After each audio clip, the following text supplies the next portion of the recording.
그리고 복음서를 보면서 항상 보아야 될 것은 예수 그리스도,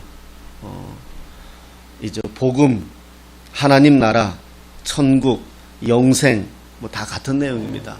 같은 말이에요. 유대인들은 천국이라는 말을 좋아하죠. 유대인들은 천국, 또 하나님의 나라라는 말을 좋아하고, 헬라 사람들은, 아니면 헬라 지방에서 태어난 사람들은 하나님의 나라, 천국이라는 용어는 생소하고 영생이라는 말이 더 가깝죠. 우리가 헬라 철학을 공부했잖아요.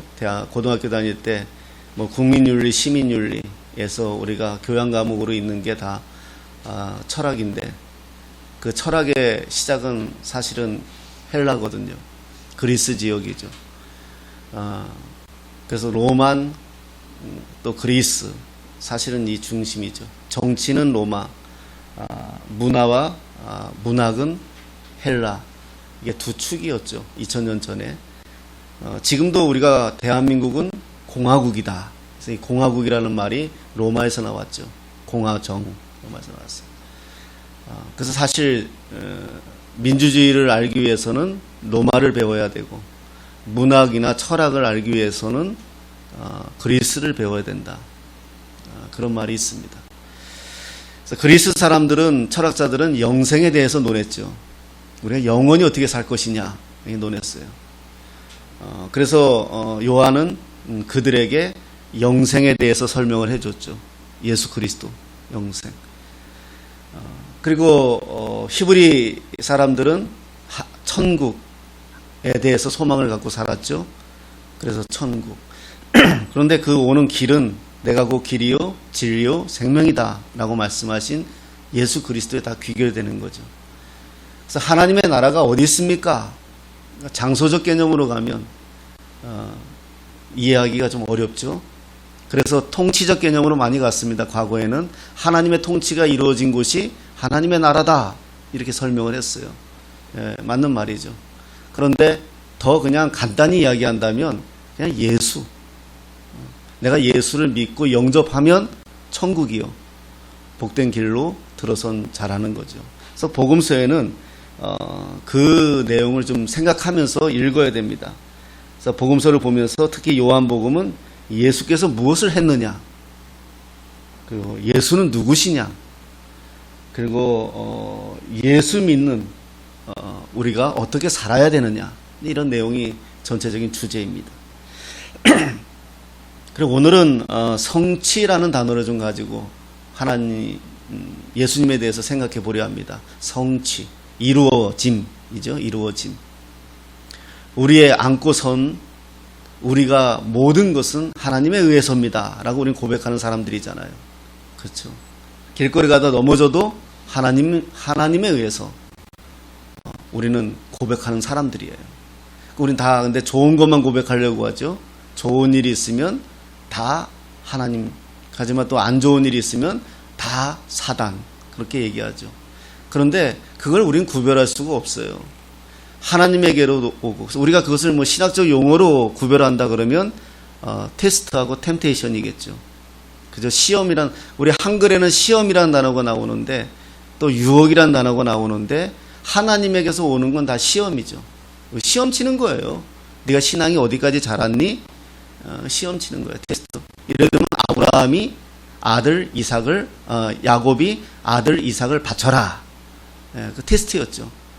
그 가정을 무너뜨리려고 하나님이 하신 게 아니라 그 가정을 세우시기 위해서 테스트한 거예요. 그건 테스트예요. 하나님께로 오는 건 테스트죠. 하지만 마귀로 오는 것부터는 유혹이죠. 그러니까 시험이란 단어와 유혹이란 단어가 이해할 수 있잖아요. 유혹은 뭐죠? 나의 약점으로 오는 거거든요. 유혹은 내 약점. 돈에 약한 사람은 돈으로 오고, 육체에 약한 사람은 육체로 오고, 사단은 우리의 약점을 누구보다 더 잘 아니까요. 이거는 뭐다? 나를 넘어뜨리기 위해서, 나를 무너뜨리기 위해서. 그래서 우리가 어떤 문제가 다가오면 시험이냐, 템테이션이냐, 유혹이냐, 이거 먼저 구별해야 돼요. 하나님께로 오는 시험이라면 기분 좋게 맞아들여야 돼요. 그건 은혜잖아요. 그러나 마귀로부터는 유혹이라면 거절해야 돼요. 성경은 다 거절하라고 돼 있지, 맞서 싸우라고 돼 있지, 돼 있잖아요. 거절해야 돼요. 거기에는 우리가 홀릭되면 안 되겠죠. 자, 그런 의미에서 성취라는 내용을 잠깐 보겠는데, 우리가 하나님의 말씀을 마음에 담고 깊게 생각하는 걸 뭐라고 하죠? 묵상이라고 합니다. 그래서 옛날에 예배 시간에 자, 묵상 기도 드리겠습니다 해놓고 하나도 묵상하지 못하도록 목사님이 막 기도해요. 자, 그게 아이러니였어요. 아니, 묵상하자면 조용해야 될 거 아니에요. 그래, 묵상할 거 아니야. 네. 그래서 묵상 기도로 옛날에는 예배를 처음에 시작했어요. 또 뭐죠? 이 시간에 하나님을 생각하겠다는 거잖아요. 온전히 이 시간에 하나님이 주장해달라는 의미잖아요. 그 묵상이에요. 그러니까 영어로는 이 묵상이 meditation이라는 말이에요. meditation. 메디자 들어가면 다 뭐죠? 메디칼. 그죠? 또 치약 이름도 있던데. 다 메디라는 단어가 들어간 거, 메디안. 그죠? 절대 내가 그 회사에 돈 받아먹은 건 없습니다. 메디자 들어가는 건 다 어디에 관련되어 있냐면 병원에 관련되어 있어요. 병원. 예. 근데 묵상을 뭐라 그래요? 메디테이션이라 그래요. 메디테이션. 예. 근데 이 말의 어원이 어디부터 시작했느냐? 메디칼, 메디데이트. 여기에서 파생됐어요. 메디테이션이. 그러니까 우리가 영어로 묵상을 메디테이션이라고 해요. 메디테이션. 그러니까 뭐죠? 벌써 메디가 들어갔잖아. 그러니까 이 말은 뭐죠? 영어는 뭐 저도 잘 모르지만 간단해요. 이 말은 뭐냐면 치유한다는 의미가 있잖아요. 회복시킨다는 의미가 있잖아요. 그러니까 하나님의 말씀으로 묵상하는 거는 나를 치유하는 거예요. 나를 회복하는 거예요. 예. 뭐 옛날에 제가 성김 목사님도 원목하시다가 담임 목사님이 되셨지만 병원에 원목으로 있는 목사님들 얘기를 들어보면 그러니까 마음의 치료는 그러니까 암 환자, 지금이야 뭐 암 환자들이 이제는 뭐 너무 많으니까. 근데 과거에는 암 걸리면 죽는다 이렇게 돼 있었어요. 한 20년 전만 해도 암 걸리면 죽는다, 이게 하나의 어떤 그냥 공식이었어요. 지금은 암 걸려도 다 사니까. 근데 그 원목으로 계시는 목사님이 암 환자들이 제일 먼저 이 사람은 살 수 있을지 죽을 건지를 자기는 느낀대요. 이 사람이 뭐 무슨 아주 은혜가 뛰어나서 뭐 이렇게 막 은사가 있어서가 아니라 환자가 살겠다고 마음을 먹은 사람은 산대요. 그러면 의사가 처치하는 대로 적극적으로 따라오고 또 자기가 이렇게 막 긍정적으로 가는데, 아, 나는 이제 죽겠다라고 마음 먹은 사람은 죽는데요. 그럼 다 부정적인 거예요. 그냥 약도 거절하고 그냥 사람하고도 행복하지도 않고 맨날 싸우려고 덤벼들고 한탄하고 이러면 죽는다는 거예요. 그러니까 그런 이야기를 해요. 그래서 제일 먼저 암 환자가 제일 중요한 건 가족들로부터 이 회복되는 거. 회복이 돼야 치료가, 약이 먹히기 시작한다는 거예요. 회복이 돼야. 그래서 예수를 영접하고 예수 믿는 분들이 굉장히 긍정적이잖아요. 우린 긍정적이잖아요. 다 하나님께로 왔다고 얘기하는 사람들이잖아요. 그렇기 때문에 회복 속도가 빠르다는 거예요. 이게. 그게 메디칼이에요. 메디테이션이에요. 하나님의 말씀으로 내가 하나님의 말씀을 묵상하면서 나를 회복시키는 거예요. 저는 좀 약간 그런 구석이 있어서 그런지 몰라도 성경을 보면서 그런 생각을 할 때가 많아요. 예수님에 대해서 묵상하면서 예수님이 어떻게 오셨죠? 이 세상에 마리아의 몸을 빌려서 이 세상에 태어났잖아요. 근데 예수님 그렇게 안 오셔도 되잖아요. 그냥 건장하게 한 30대 남자로 멋지게 건장하게 그냥 이렇게 오셔도 되잖아. 그럴 수 있는 분이잖아요. 근데 왜 사람의 몸을 빌려서 태어나고 어려서 그 다 자라고 이런 과정을 예수님이 다 거쳤단 말이에요. 난 이게 의문이었어요. 그냥 뭐하러 그렇게까지 하셨을까? 그냥 짠하고 나타나셔가지고 하실 일 하셔도 됐을 텐데 왜 그렇게 하셨을까? 또 그것도 능력 있는 집으로 좀 권세 있는 집안으로 오셔가지고 하시면 더 효율적일 텐데 가난한, 그리고 또 아직 결혼도 하지 않은 그런 여자의 몸으로 이 땅에 태어나셔가지고, 우리가 성경에 잘 알지 못하지만은, 마리아의 남편이 요셉이었잖아요. 근데 요셉이 성경에 한 문장 등장하고 그 뒤로 등장하지 않아요. 그래서 많은 학자들이 뭐라고 이야기하느냐 하면, 요셉은 일찍 죽었을 것이다. 이렇게 우리가 왜? 그렇지 않으면 아버지인데, 이렇게 성경이 어디 구절에 올라올 때 나중이라도 그 이후로 그냥 없어지는 것을 보면서 아마 왜 또 그렇게 얘기하느냐 하면, 예수님이 장남이잖아요. 우리나라도 장남에 대해서 그런 생각들이 있는 것처럼 이스라엘은 더해요. 그러니까 형제들이, 동생들이 예수님을 원망하는 내용이 나와요. 왜냐하면 이제 아버지도 없는 집안에 장남으로 가정을 돌봐야 되는데 30살이 딱 되자 어떻게 합니까? 이제 하나님을 하시겠다고, 공생애를 하시겠다고 집에서 나왔잖아요. 그리고 엄마하고 동생들이 찾아왔잖아요. 그러니까 찾아왔는데 예수님이 뭐라 그래요? 제자가 들어와가지고, 예수님, 어머니 오셨는데요? 그러니까 예수님이 뭐라 그래요? 무슨 소리 하느냐? 여기에서 말씀을 나누는 너와 내가 형제요, 어머니요, 형제니라. 바깥에서 동생이 그 말 들으면서 얼마나 화딱지 났겠어요. 그랬어요. 그러니까 그런 전반적인 내용을 볼 때 예수님은 일찍 소년 가장이었고, 요셉이 일찍 죽었고, 그러면서 30세까지 가정을 돌봤고, 목수로서의 가정을 돌본 그런 삶을 살았다라는 것을 성경을 우리가 보면서 유추할 수가 있어요. 어찌됐든 사람들이 힘센 사람들한테 약하고 돈 있는 사람들한테 약한 이 세상에 돈 있고 힘 있는 가정에 태어나서, 아니면 그런 모습으로 오셔서 주님의 일을 했다면 더 효율적인데, 왜 그렇게 가난한 집에 그 마구간에서 그리고 또 그렇게 태어나셨을까, 이런 생각을 개인적으로 해봤다는 거예요. 제가 오래전에 이런 경험을 했어요. 저희 처가가 충청도 서산인데, 지금 물론 다 서울로 오셨지만 그 아름다운 그 바닷가 옆에 서산 갯마을, 우리 집사람 갯마을 출신입니다. 근데 할 줄 아는 건 아무것도 없어요. 예. 근데 그 대산이라는 곳인데, 거기에 이제 조그만 마을이에요. 충청도 산들은요, 저는 고향이 강원도인데, 강원도 산들은 다 이렇게 아주 삐쩍삐쩍 하면서 높잖아요, 이렇게. 그래서 강원도 사람들을 보고 비탈이라 그래요, 비탈. 좋은 말로 감자바이지, 성격들이 녹아났어요. 맨날 삐쩍삐쩍한 것만 쳐다봐가지고, 예, 삐쩍삐쩍한데. 근데 충청도 가면 산들이 다 이렇게 둔턱이 낮아요.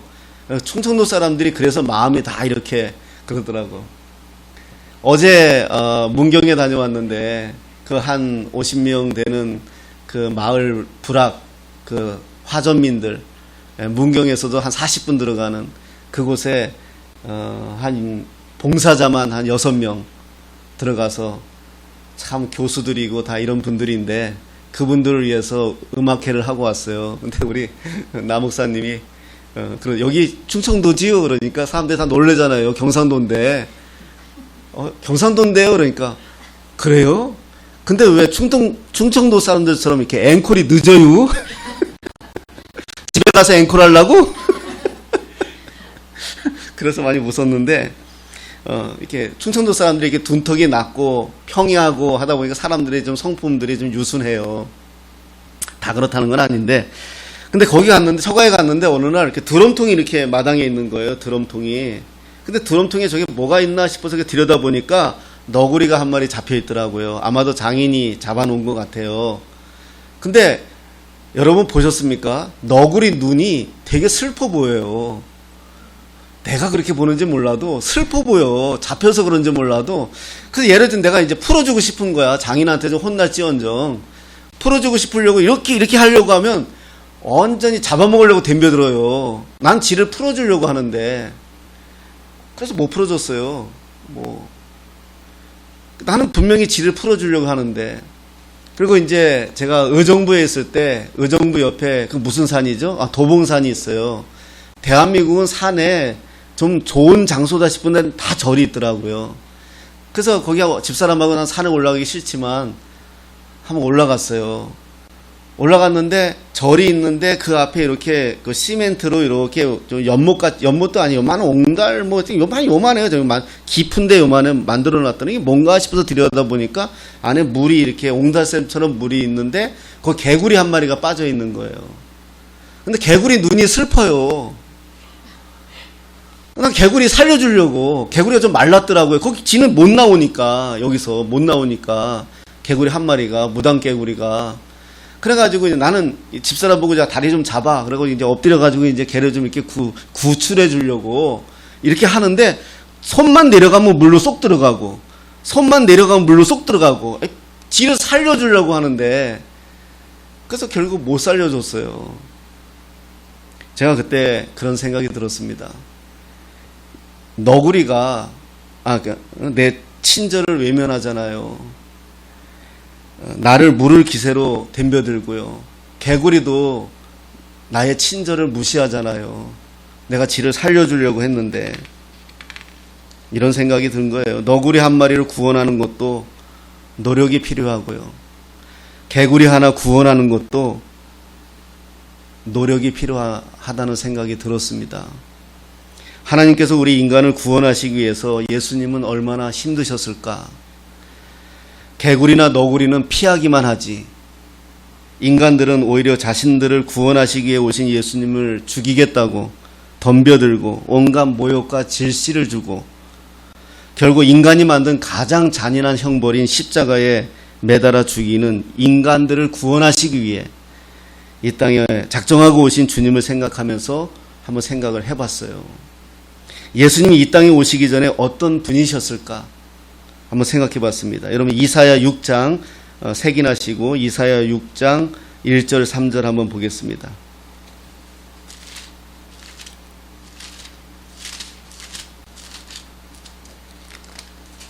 네. 974페이지 구약성경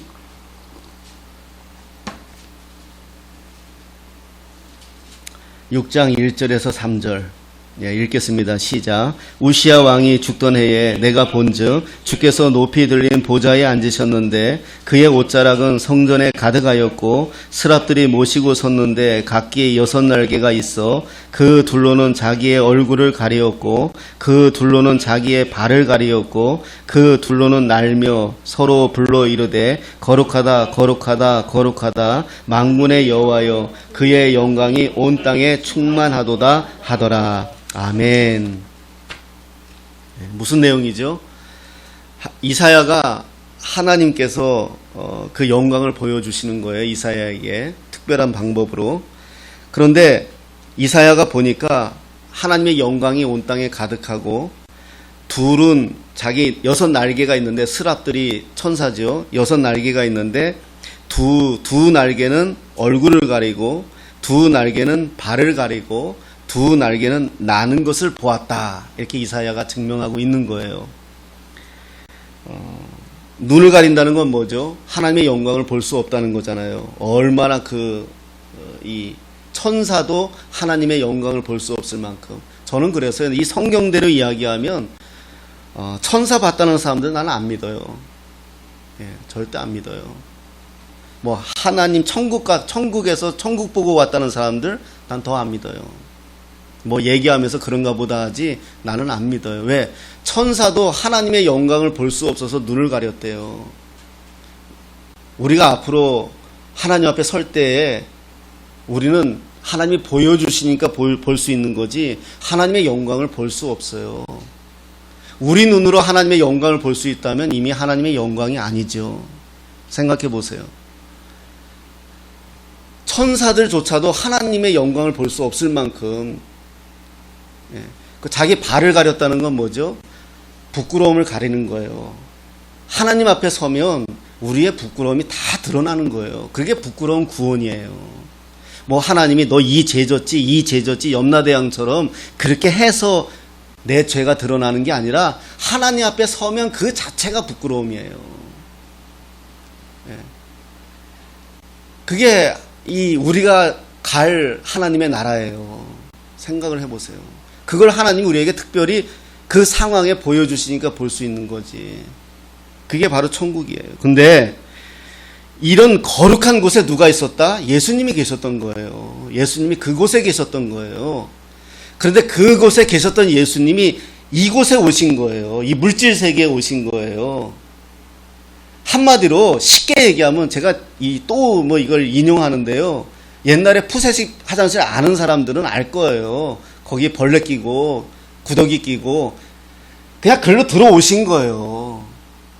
그 제가 한 번씩 이렇게 인용하잖아요. 만약에 하나님께서 저 구더기들을 구원하기 위해서 야 훈아 너 저기 가 그럼 저는 못 가요. 똥맛을 봤는데 어떻게 가요 거기를. 전 똥냄새를 아는데 어떻게 가요. 하나님의 영광에 비추어 볼 때 여기는 아무리 잘 꾸며놔도 아무리 천국처럼 만들어놔도 똥이에요. 더러운 곳이에요. 우리가 하나님 앞에 아무리 깨끗한 척 고결한 척 죄 없는 척 해도 하나님 앞에 서면 그냥 죄덩어리예요.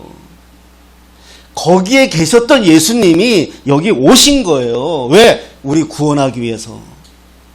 그러니까 이 자체가 은혜예요. 이것만 알면 은혜인 거예요. 우리가 필리핀에 가서 왜 봉사하죠? 필리핀 가서요, 제가 어디서 잡았냐 하면, 밑에 돼지들이 있어요. 거기는요, 돼지들도 바짝 말랐어요. 진짜, 돼지가 개 같아요, 개. 살이 빠져가지고. 얘네들 다이어트를 극심하게 했는지. 근데 거기에 있고, 그 위에 평상처럼 된 방이에요, 2층이. 그게 방이에요. 거기서도 잡았어요. 화장실 없어요. 화장실을 가고 싶은데 어디냐 그랬더니 아무 데서나 보고 오래요. 그거 어떻게 보고 와요? 그래서 내 깐에는 구석구석 가가지고 저 구석 가서 이렇게 시를 보고 있는데 애들이 내 앞에 쓱 지나가는 거예요. 나는 어른인데 애들은 아무렇지도 않은 거예요. 살겠어요? 우리 대한민국 맛을 본 사람들은 거기 가서 못 살아요. 당장 못 살아요. 마찬가지예요. 그 이상이에요. 예수님이 이 땅에 오신 사건은 그 이상이에요. 우리를 구원하시기 위해서 이 땅에 오셨다? 쇼핑하러 온 거 아닙니다. 투어하러 오신 거 아니에요. 죽으러 오신 거예요. 죽으러 오셨다는 거 어디서 알 수 있어요? 세례 요한이 예수님보다 6개월 먼저 온 사람이고 예수님보다 더 당시에 인기가 있었던 사람이잖아요. 세례 요한이 회개하라 천국이 가까웠다 그러면 사람들이 아멘 할렐루야 하고 세례 요한한테 세례 한번 받을 거라고 모여들었잖아요. 그때 예수님이 오셨잖아요. 세례 요한의 제자들이 나중에 예수님의 제자들 된 사람들도 있어요. 세례 요한의 제자들이 예수님 오시는 거 보고 저 사람은 누굽니까? 라고 질문할 때 요한이 뭐라 그랬죠? 하나님의 어린 양이다 그래요. 이스라엘 사람들에게 어린 양은 재물이에요. 재물. 그러니까 요한도 예수님은 죽으러 오신 걸 알았던 거예요. 그런 요한도 어떤 시험이 나중에 들죠? 감옥에 있을 때. 요한이 감옥에 있을 때 시험 들어가지고 어떡하죠? 제자에게 예수님께 보내잖아요. 정말 그이가 맞습니까? 라고 물어보라고. 그 예수님이 그러죠. 가서 내가 이렇게 한 거, 이렇게 한 거, 이렇게 한 거 그냥 전달해라. 그래요. 어찌됐든 간에 그 예수님이 이 하나님의 우리가 상상할 수 없는 그 영광에 계셨던 그분이 이 땅에 오셔서 배고픔도 겪어보고 잠도 못 이겨 배멀미에서 주무시기도 하셨고 친구처럼 여기는 사람의 죽음도 경험했고 예수님은 죽음을 모르는 분인데 죽음을 경험했고 33년 동안 이 땅에 계시면서 하루하루 땡볕과 그래서 어떤 의학자는요 그 책을 보면 예수님이 십자가에 달린 지 몇 시간 안 걸려서 돌아가세요. 근데 보통 한 3일 정도 지나요.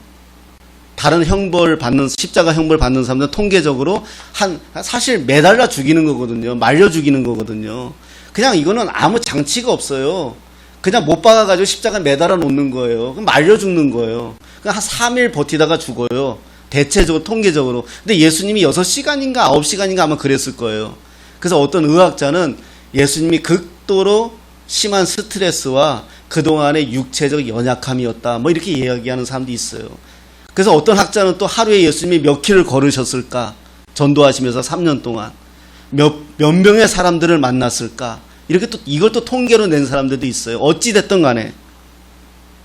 그분이 그 하나님의 영광, 천사조차도 하나님을 볼 수 없고 천사조차도 부끄러움이 드러날 수밖에 없는 그 영광 가운데 계셨던 그분이 저와 여러분들을 구원하시기 위해서 이 땅에 오셨고, 여기에서 똥을 싸고, 여기서 밥을 드시고, 여기서 사람들에게 침뱉음을 당하고, 여기서 모멸을 당하시면서 끝까지 버텨내셨던 이유 중에 하나는 저와 여러분 구원하기 위해서.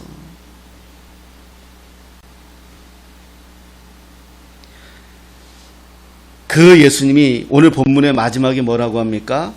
내가 다 이루었다. 입술이 갈라지고 입술이 부르트고 피아물을 다 쏟으시고 침조차 삼킬 수 없는 그 상태, 단 한 방울의 물도 그분의 목을 적셔주지 못할 그때 예수님은 내가 목마르다, 이런 묵상을 하면서 저는 이 생각이 들었어요. 왜 가만히 계시는 것일까?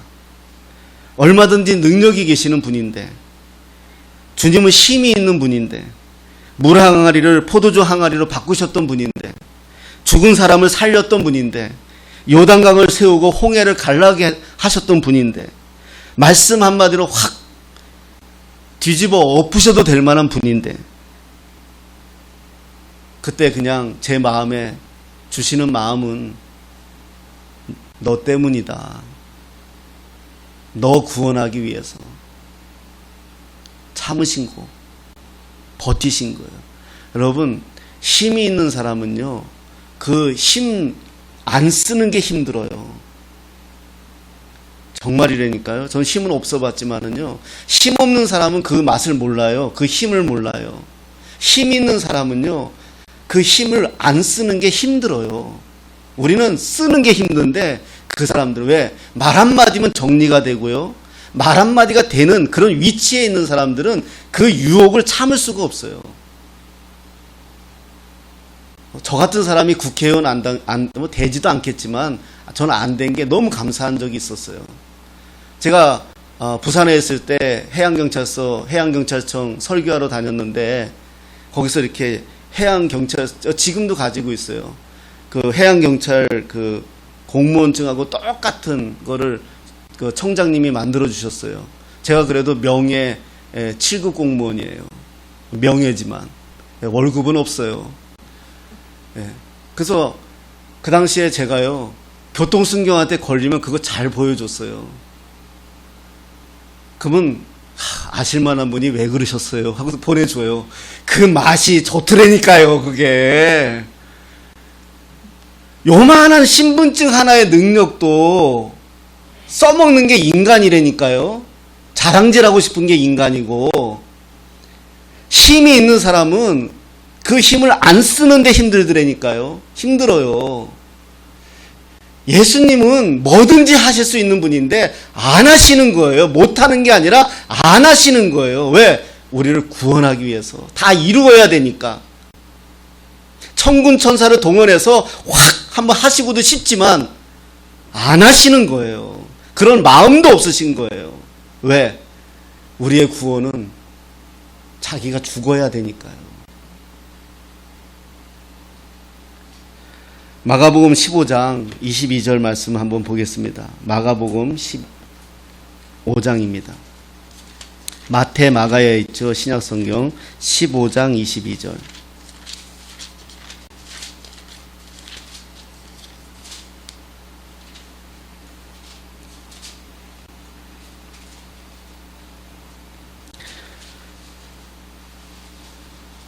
(22절에서) (24절입니다) 예.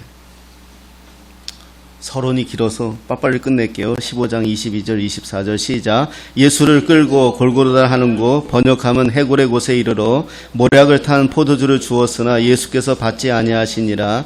십자가에 못 박고 그 옷을 나눌세 누가 어느 것을 가질까 하여 제비를 뽑더라. 여러분, 다 이루었다 이 말은요, 무슨 말씀이냐 하면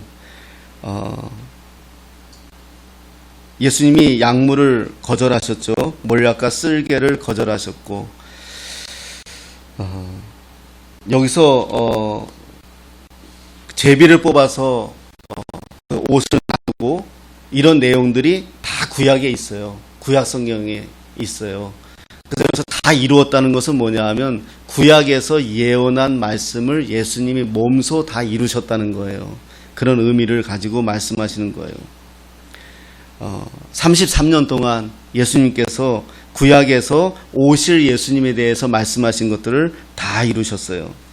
요한복음 19장 28절에 성경에 응하게 하려 하사, 그래요. 성경에 응하게 하려 하사 내가 목마르다 이렇게 말해요.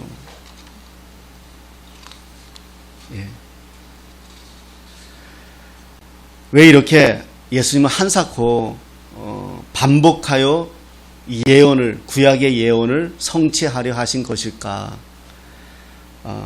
최후의 순간까지도 이것을 염두에 두고 마지막 말씀이 다 이루었다 이 말씀이잖아요. 그러니까 예수님의 이 땅에 오신 목적은 뭐냐 하면 성경을, 약속을 다 이루시기 위해서 오신 거잖아요. 그러면 그 성경이 우리에게 진리라는 걸 말씀해 주시는 거예요. 예수님이 시험 받을 때에 성령에 이끌려 광야에 가서 공생에 시작할 때 시험 받을 때에도 예수님이 사단의 유혹을 다 뭘로 이겼죠? 말씀으로 이겨. 근데 거기에 뭐라고 써 있냐면요, 기록된 말씀이라고 표현되어 있어요. 여러분, 예수님이 어떤 분이세요? 하나님이잖아요. 그러니까 예수님 말씀하시면 그 말씀이에요. 그런데 예수님조차 어떻게 하죠? 구약에 기록된, 이미 기록된 말씀 가지고 이겨내세요.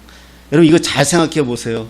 이 땅에 목사든지 아무리 어떤 사람이든, 아무리 힘 있는 사람이든지 하나님의 말씀에서 벗어나는 말은 다 가짜예요.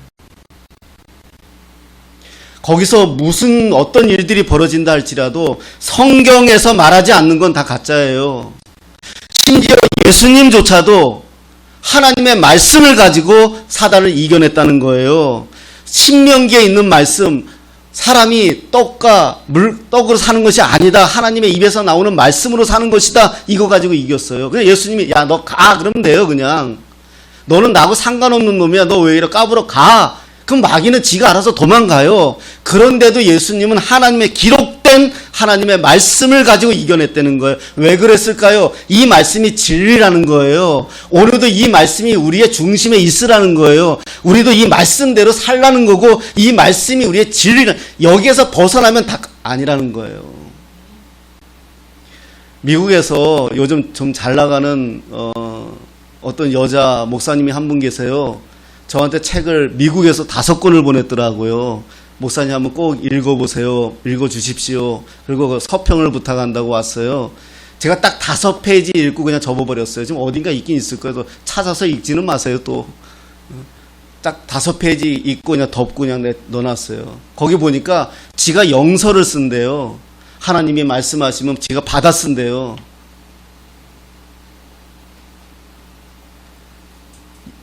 마귀가 제일 좋아하는 짓이에요. 왜? 하나님의 말씀을 훼손하는 거잖아요.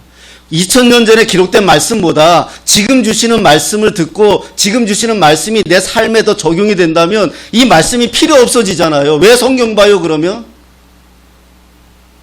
하나님과 대화하고 그냥 끝내면 되지? 이게 마귀가 하는 짓이란 말이에요. 하나님이 우리에게 주신 권위, 주신 계시의 말씀은 성경밖에 없는 거예요. 그래서 예수님조차 십자가에서 죽으시면서 다 이루었다, 이것은 구원을 다 이루었다 이 말이 아니라 성경에 응하게 하려 하사, 성경에서 약속한, 성경에서 말씀한, 이미 하나님, 성부 하나님께서 약속하고 말씀하신 것을 내가 이 땅에 와서 다 이뤘습니다, 이 고백이에요.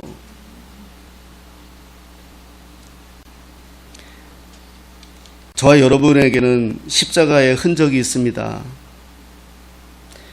찾아봤어요. 예수님 신학 서적을 찾아보니까 예수님이 그 성경에 응하게 하려 하사 하신 그 약속을 332개, 구약의 내용을 332개를 3년의 공생애 동안 하셨더라고요. 그러니까 3일에 한 번씩 정도는 구약의 기록된 것들을 다 예수님의, 그러면서 가서 예수님 하신, 요즘 성경은 좀 착하잖아요.